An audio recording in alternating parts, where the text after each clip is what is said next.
Bom dia, família! Bom dia! Bom dia para você que está em casa. Bom dia, Benjamin. Bom dia, professora Paula. Bom dia, escola. Bom dia! Bom dia para você que está em casa. Que Deus te dê um bom dia e te acompanhe nessa manhã e que nós possamos todo dia aprender mais e mais de Deus. Amém! E para ficar mais interessante o nosso encontro, o que nós vamos fazer agora, Vamos orar para Benjamin? iniciar nosso culto de joelhos. Convido você que está em casa a se ajoelhar e vamos orar para que Deus possa nos encher com o Espírito Santo dele. Vamos orar? Amém! Querido Deus, amado Pai, muito obrigado por essa manhã e obrigado por cada um que está aqui e também cuide de quem está nos olhando no vídeo e que possamos todo dia aprender mais e mais de Ti e possa nos encher do Espírito Santo e também obrigado pelos hinos, queremos louvar a Ti agora, em nome de Jesus, amém. Amém! Nós vamos agora encher o nosso coração com um louvor. Esses louvores são orações cantadas. Então, quero convidar você para cantar Minha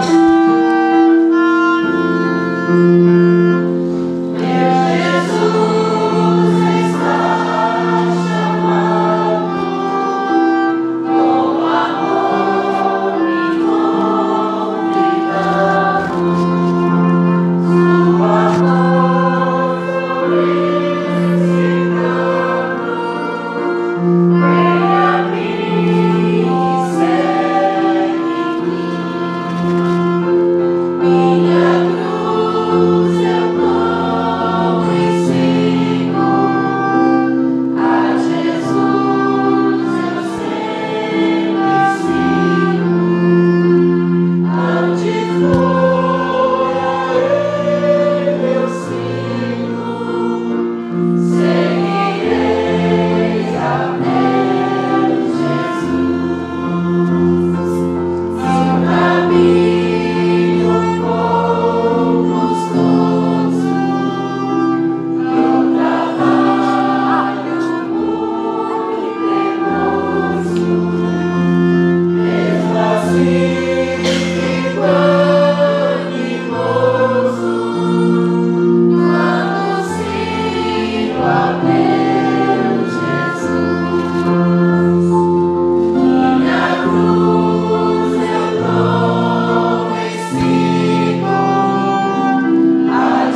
Benjamin, você viu que verso lindo nós estamos gravando essa semana? Que importante!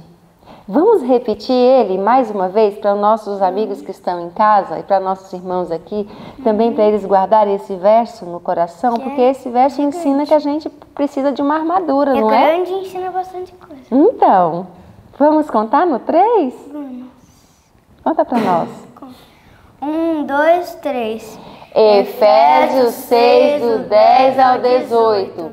No demais, irmãos meus, fortalecei-vos no Senhor e na força do seu poder, revesti-vos de toda a armadura de Deus, para que possais estar firmes contra as astutas ciladas do diabo. Porque não temos que lutar contra a carne e o sangue, mas sim contra os principados, contra as potestades, contra os príncipes das trevas destes séculos, contra as hostes espirituais da maldade nos lugares celestiais. Portanto, tomai toda a armadura de Deus, para que possais resistir no dia mau, e havendo feito tudo, ficar firmes. Estai, pois, firmes, tendo cingido os vossos lombos com a verdade, e vestido a couraça da justiça, e calçado os pés na preparação do evangelho da paz, tomando sobretudo o escudo da fé, com o qual podereis apagar todos os dardos inflamados do maligno.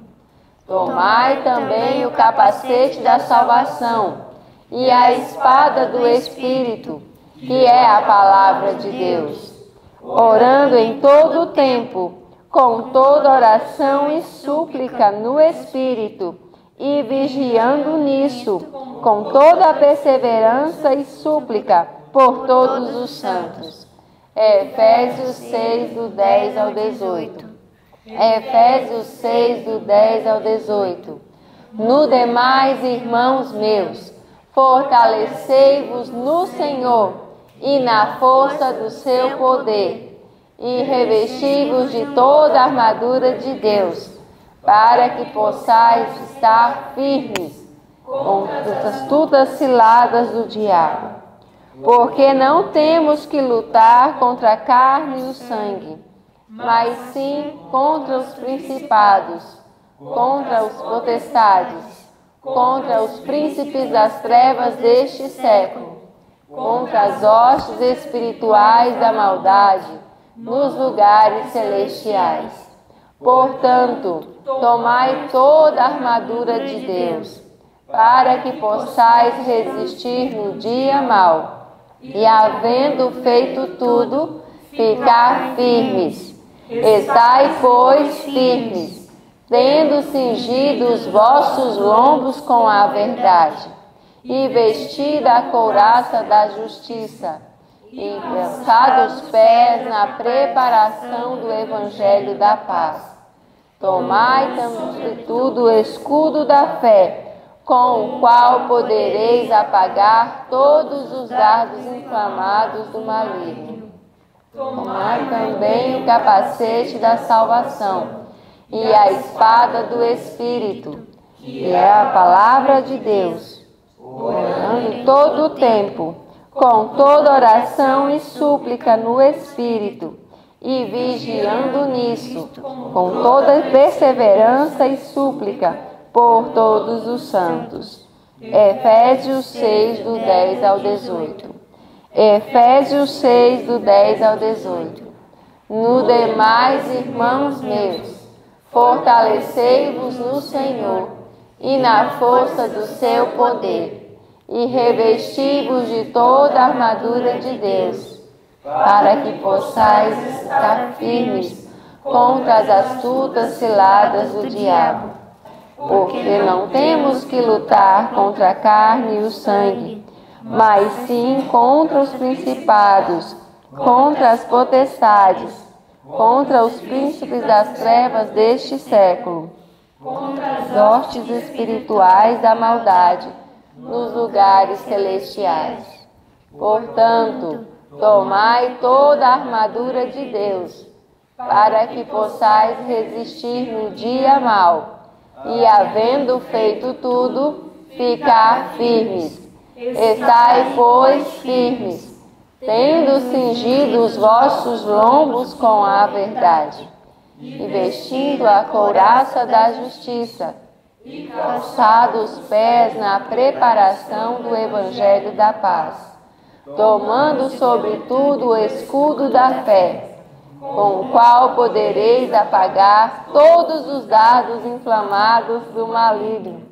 Tomai também o capacete da salvação e a espada do Espírito, que é a palavra de Deus, orando todo o tempo, com toda oração e súplica no Espírito, e pesando nisso, com toda perseverança e súplica, por todos os santos. Efésios 6, do 10 ao 18. Amém! Que verso importante, não é, Benjamin? E as crianças que estão em casa podem decorar também? Claro que podem, grande, mas podem. Muito bem! Então agora vamos dar um tchauzinho pro pessoal que está em casa. Desejar para eles o quê? O que você deseja para eles nesse dia? Eu desejo para eles que Deus acompanhe eles e que eles sejam enchidos do Espírito Santo. Amém!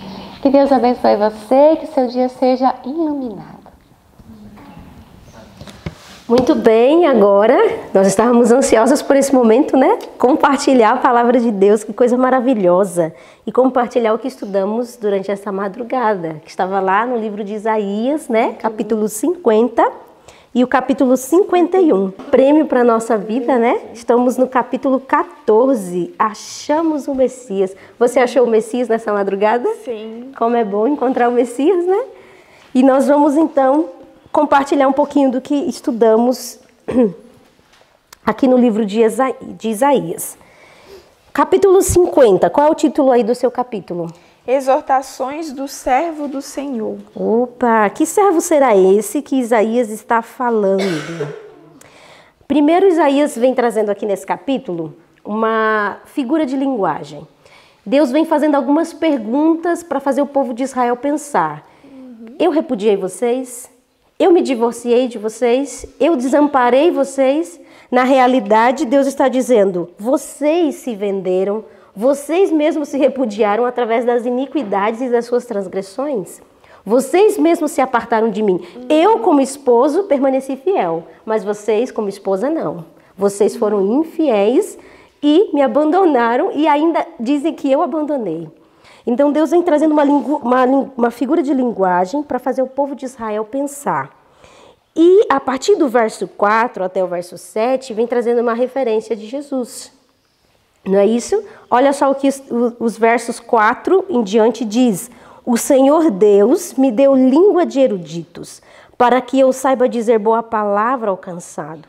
Ele me desperta de todas as manhãs, desperta-me o ouvido para que eu ouça como os eruditos. Essa era a obra de Jesus, dar a boa palavra ao que estava cansado, né? O discernimento que Jesus tinha de saber dar o alento. E aí ele vai dizendo mais para frente, no verso 6, por exemplo, ele diz assim, ó, ofereci as costas aos que me feriam as faces, aos que me arrancavam os cabelos, não escondi o rosto aos que me afrontavam e me cuspiam, porque o Senhor Deus me ajudou, pelo que não me senti envergonhado. Por isso fiz o meu rosto como um seixo e sei que não serei envergonhado. Foi justamente esse tipo de situação que Jesus passou, né? Que Jesus enfrentou por cada um de nós. E no capítulo 51, vem falando sobre o consolo para Sião, porque Deus havia prometido restauração, reavivamento. E esse capítulo é muito lindo, eu achei lindo o verso 3 que diz assim, porque o Senhor consolará Sião, consolará todos os seus lugares assolados e fará o seu deserto como o Éden e a sua solidão como o jardim do Senhor. Gozo e alegria se achará nela, ação de graças, a voz de melodia. Que lindo, né? E a certeza que Deus dá para o povo de Israel de que ele fará isso, ele faz o povo olhar para o passado. Porque ele diz assim, ó, lembra de onde eu tirei vocês? De Abraão, que não tinha filho nenhum. E eu fiz dele tão abençoado, multipliquei, olha aí, a quantidade que vocês se tornaram. E aí ele começa a relembrar o povo de Israel de todos os feitos do passado. E fala, olha, se eu cuidei de vocês no passado, vocês acham que eu não vou cuidar de vocês no futuro? Sim. Então, Deus traz... Abrir um mar para vocês. Exatamente isso. E eu queria ressaltar o verso 14, porque o verso 14 está relacionado ao povo de Israel, mas é uma promessa para nós também. E sabe uma das coisas que Deus tem me colocado na cabeça? É que nós precisamos decorar textos que no tempo do fim nós precisaremos relembrar deles. Textos que nos darão força para continuar. Sim. E eu acredito que o verso 14 é um desses textos, porque diz assim, ó, o exilado cativo depressa será libertado, lá não morrerá, lá não descerá a sepultura, o seu pão não lhe faltará. Amém. Essa é uma promessa e uma certeza que o Senhor Deus nos dá. E esse é um texto que a senhora White vai usar ali no grande conflito, quando vai falar justamente para o tempo da perseguição. Ela coloca esse texto ali. Então é importante nós decorarmos textos como esse, para que a nossa fé esteja fundamentada nas promessas de Deus. Amém. E a gente não perca a força e a fé que necessitamos para enfrentar as lutas e as tribulações. Não é isso? Amém. E passando, Paulinha, rapidamente, porque eu sei que nós estamos ansiosos para falar do capítulo 14, passando rapidamente para o livro de João. É interessante a gente pensar uma coisa, sabe, Paulinha? Quando Mateus escreveu o seu evangelho, ele pensou nos judeus. Ele escreveu para um público judaico. Tanto que ele começa o livro dele, o evangelho dele, trazendo a genealogia de Jesus de Adão, de Abraão. Agora, quando Marcos escreve, ele escreve apresentando Jesus como um homem de ação. Você vai ver que o livro de Marcos é o livro onde se fala muito dos milagres de Jesus. Agora, Lucas ele escreve para os gentios, mostrando que há salvação além das portas dos judeus, né? Agora, João é o incrível, porque João escreve sobre um Deus que se faz homem, o Deus conosco, né? Emmanuel. Então, ele traz Jesus numa universalidade, ele traz Jesus para todos, porque Jesus é Deus em carne. E é justamente assim que ele começa o livro dele. E eternidade também, né? A gente vê muito aqui que João, ele apresenta a eternidade de Cristo. Que legal isso, né? Tanto que ele começa a dizer, no princípio era o verbo estava com Deus e o verbo era Deus. E o verso 14, ele diz que esse verbo se faz carne. E habita entre nós. E habita entre nós, cheio de graça, cheio de verdade. E a luz veio, mas foi rejeitada, né? E aqui justamente vem falando também sobre uma parte que o Desejado já vem nos citando, que é a obra de João Batista. Olha que legal, vamos falar um pouquinho sobre João Batista. Como era a pregação de João Batista? O início do capítulo do Desejado de Todas as Nações vem nos trazendo um pouquinho de como era essa pregação de João Batista. Diz que ele pregava além do Jordão. E ali o cenário que João Batista utilizava era um cenário histórico. Era um cenário onde o povo de Israel já tinha tido experiências com Deus. Pensa só, eles olhavam para o Rio Jordão e lembravam do quê? Sim, que Deus tinha mudado o curso do rio, eles tinham passado a seco. Exatamente. Então o ambiente era favorável à pregação de João Batista. Sim. E a pregação dele influenciava o povo, estava fazendo o povo realmente começar a pensar, opa, chegou o momento.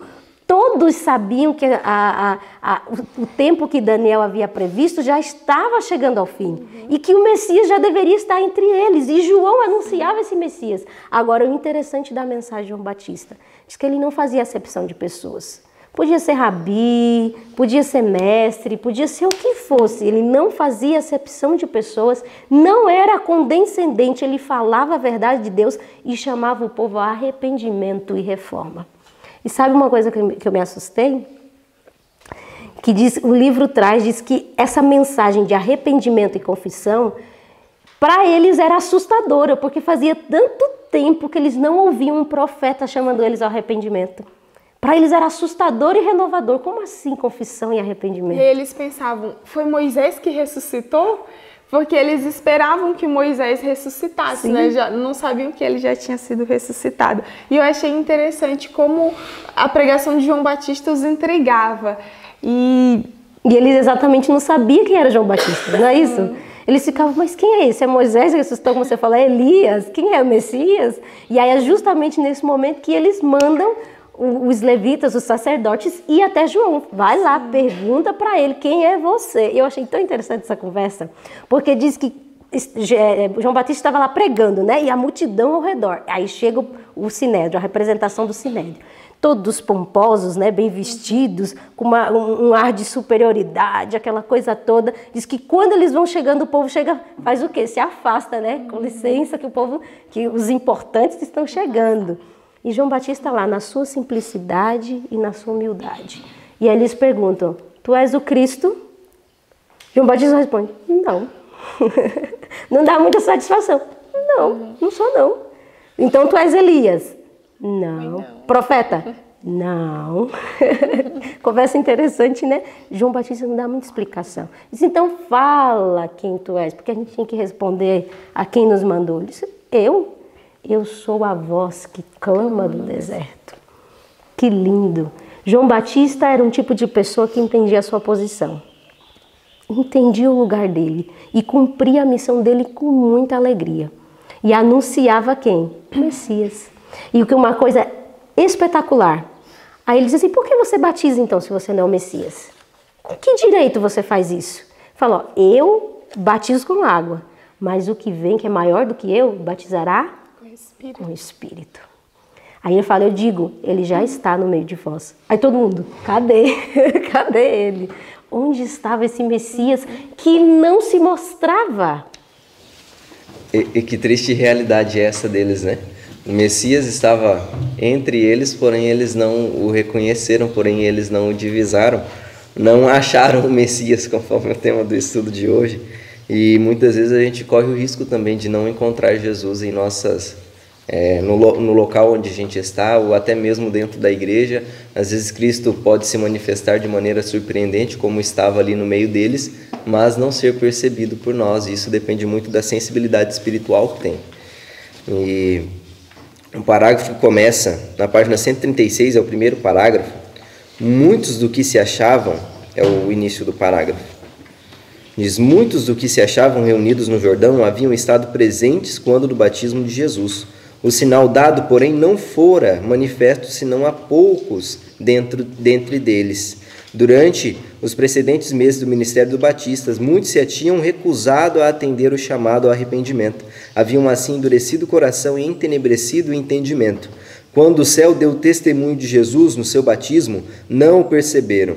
Os olhos que nunca se haviam volvido com fé para aquele que é invisível, não contemplaram a revelação da glória de Deus. Os ouvidos dos que tinham lhe escutado a voz não ouviram as palavras de testemunho. O mesmo se dá agora. Frequentemente a presença de Cristo e dos anjos ministradores se manifesta nas assembleias do povo. No entanto, muitos há que não sabem, nada percebem de extraordinário. Alguns, porém, é revelada a presença do Salvador. Paz e alegria lhes animam o coração. São confortados, animados e abençoados.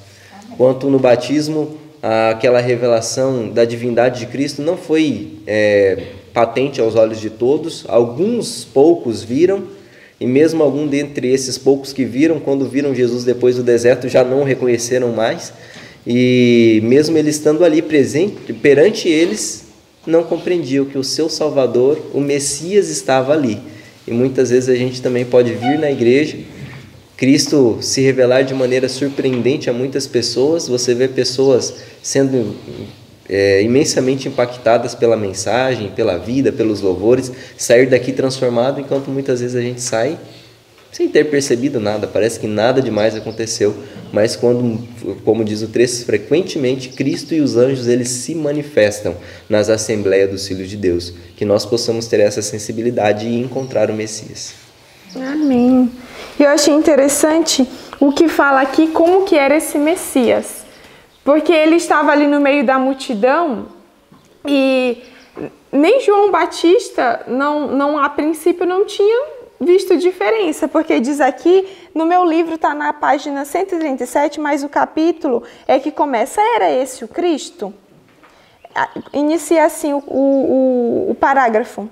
E aí no final diz assim, não havia em seu trajar coisa alguma que indicasse posição. Era na aparência um personagem simples, vestido como eles, nos humildes trajes dos pobres. E diz que a aparência de Cristo, porque aquele já tinha vindo do deserto, né? Todo aquele período de jejum. Aí diz que o semblante dele já estava pálido, esgotado, emagrecido.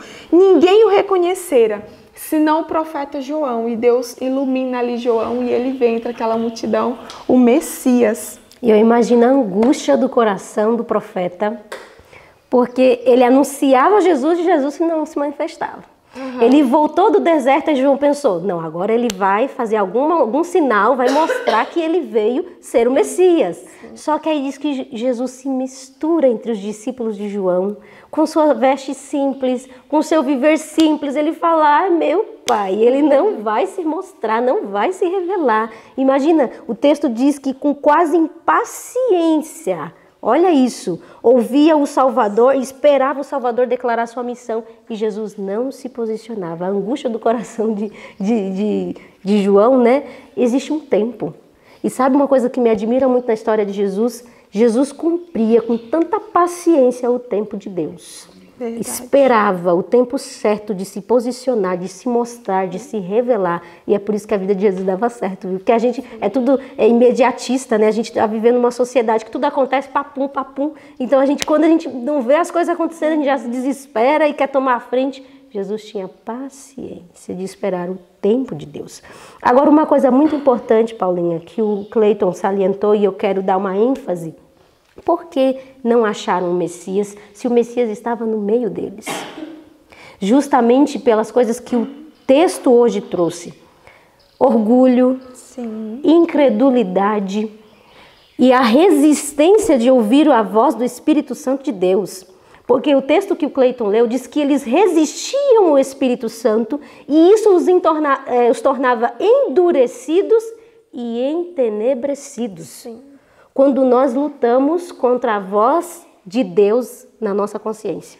Quando Deus fala e a gente fica capengando, resistindo, o nosso coração vai endurecendo. E aqui, a gente não tem visão espiritual para perceber as coisas espirituais.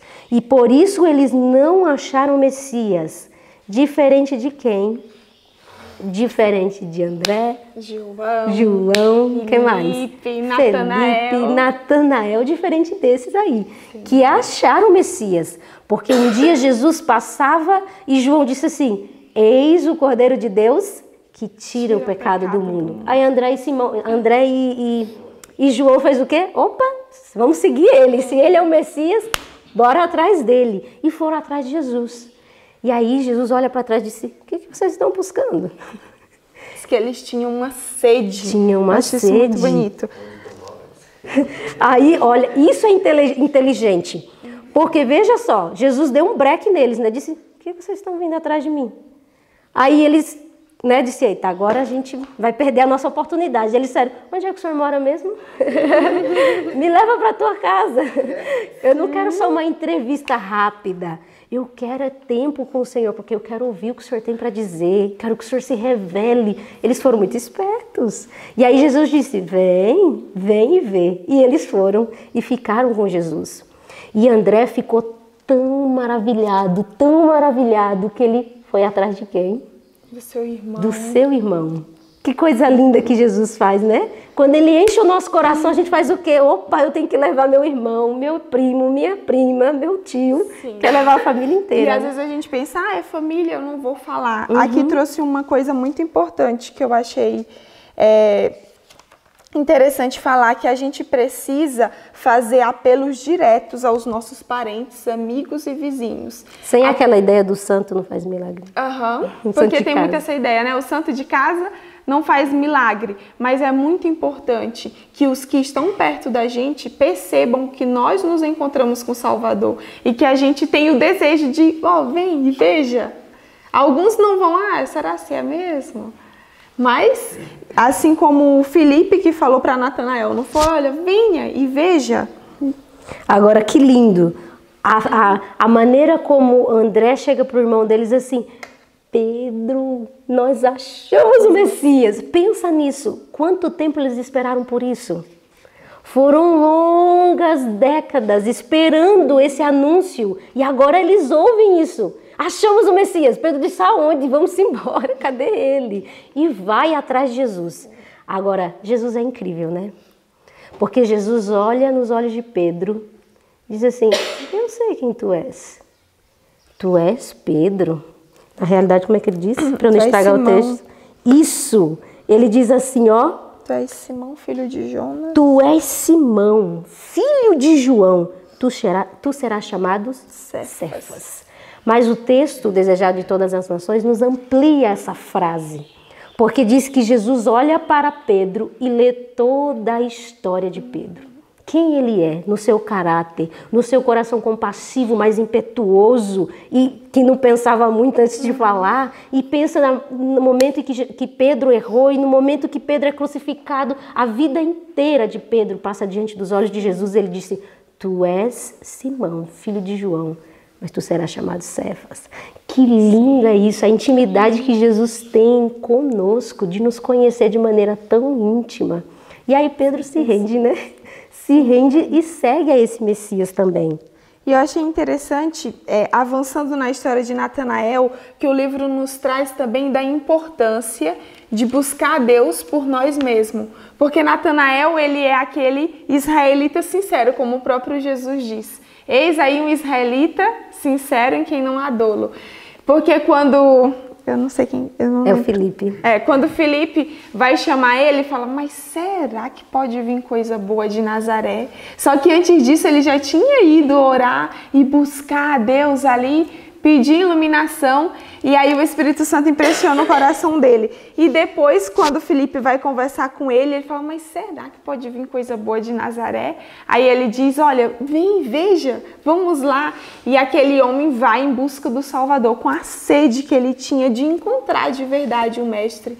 Porque, como a gente falou, né, era a coisa mais esperada no meio de Israel. Por quanto tempo eles esperavam o libertador e agora estavam tão perto de encontrá-lo? Imagina a felicidade.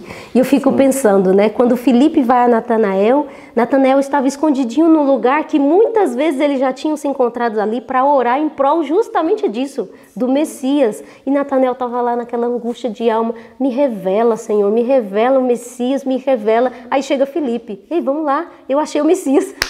Que legal isso, resposta de oração rápida. Aí ele achou, é Jesus. Jesus, aquele, o filho de José. Opa, incredulidade. Filho lá de Nazaré, ele falou? De Nazaré? Pode vir alguma coisa boa de lá de Nazaré? Tô vendo uma mãozinha ali atrás. Bom dia, prof. Bom dia, Paulinha. Eu achei muito lindo todos eles, né, que vem falando do chamado de cada um deles, né? E eu achei muito lindo e interessante o chamado de Felipe, que fala assim, seguindo o seu pensamento aí, na página 139, no penúltimo parágrafo, diz assim, no dia seguinte, que Jesus ia a Galileia e achou a Filipe e disse-lhe, segue-me. Filipe obedeceu a ordem, tornando-se também, desde logo, obreiro de Cristo, né? Então, foi de imediato também ele, né? Porque a gente vê assim na história que Filipe, ele quase não aparece, né? Ele só aparece lá na frente, evangelizando o eunuco, né? Mas eu achei muito interessante, porque ele logo se prontificou. Todos eles se prontificavam, não interessava o que eles estavam fazendo, né? Deus chamou cada um e eles largavam o que estavam fazendo e se colocavam à disposição do Senhor Jesus e logo queriam anunciar aquilo que eles tinham recebido, que era o Senhor Jesus, né? E assim nós também, né, Paulinha? Nós estamos alegres porque nós já vamos para o campo, né, fazer nossa missão e nós estamos muito felizes e a gente se identifica muito com cada um dos discípulos, né? Cada um com o seu chamado, com a sua peculiaridade. E a gente se identifica muito com isso e nós estamos muito felizes por esse chamado, que assim como Deus chamou ele também nos chamou e chama cada um, né? Vocês também que estão em casa também têm um chamado de fazer a obra de Deus, ou seja, através de evangelizar através de compartilhar os vídeos também, né, prof? Vai estar ajudando na obra de Deus em levar essa mensagem nesses últimos dias. Veja só, Paulinha, quando Felipe vai até Natanael, veja como nós temos que ter cuidado com o que a gente fala. Porque Natanael estava ali orando, orando, orando, queremos o Messias, e Felipe chega, achei o Messias. Achei aquele de quem Moisés falou.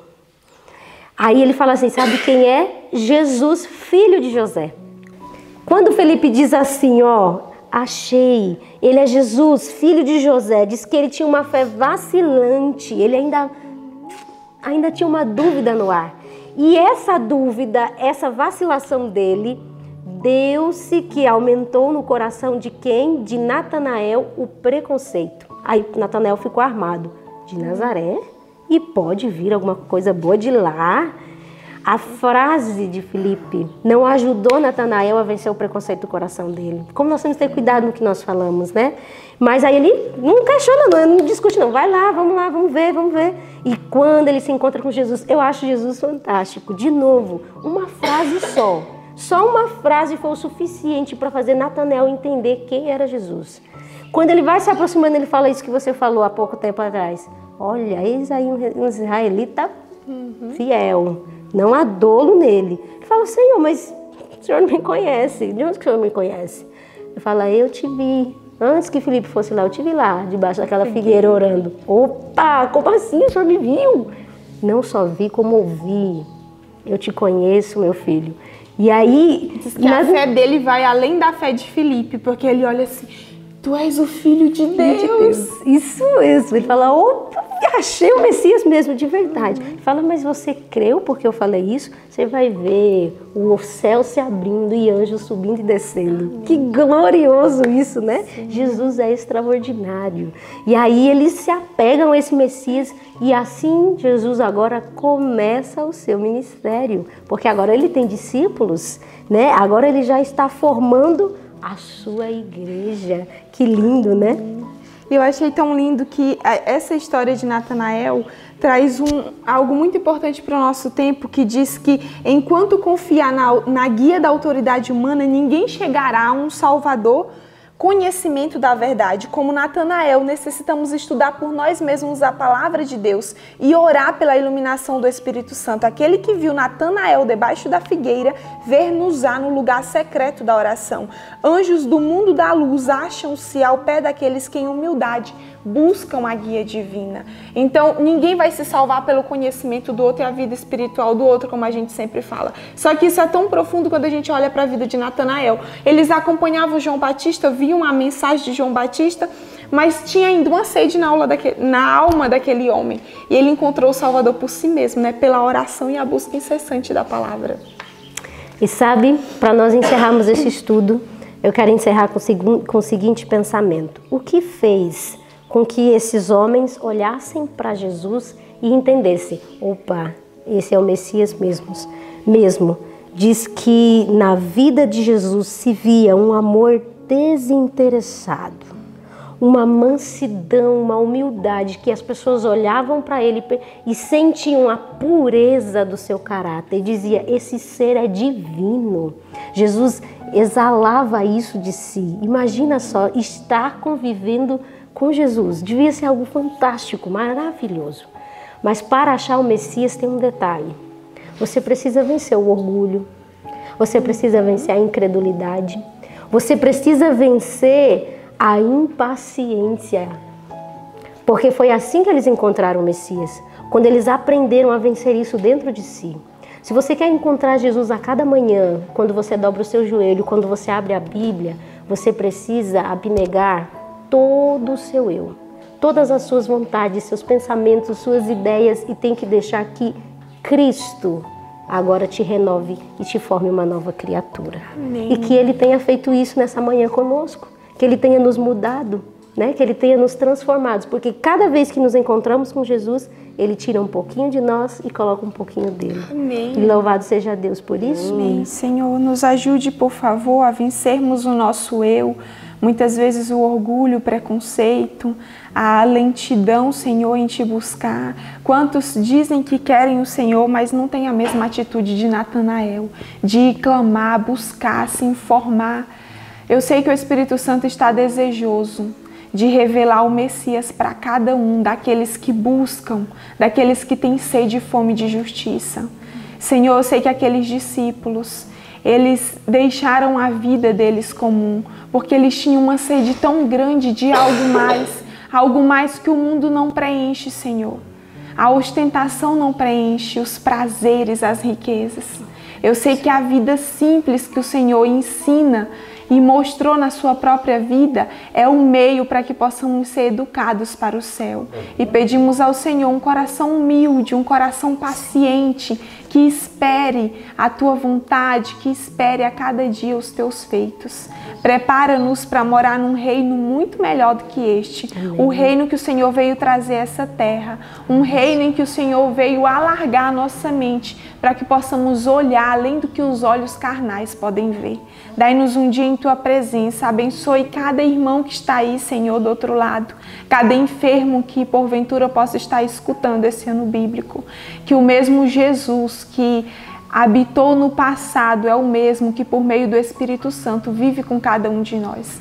E é a tua presença que eu peço para cada quarto de enfermo, para cada família desestruturada, para cada alma, Senhor, que busca a ti em espírito e em verdade. Fica conosco neste dia, em nome de Jesus. Amém. Amém.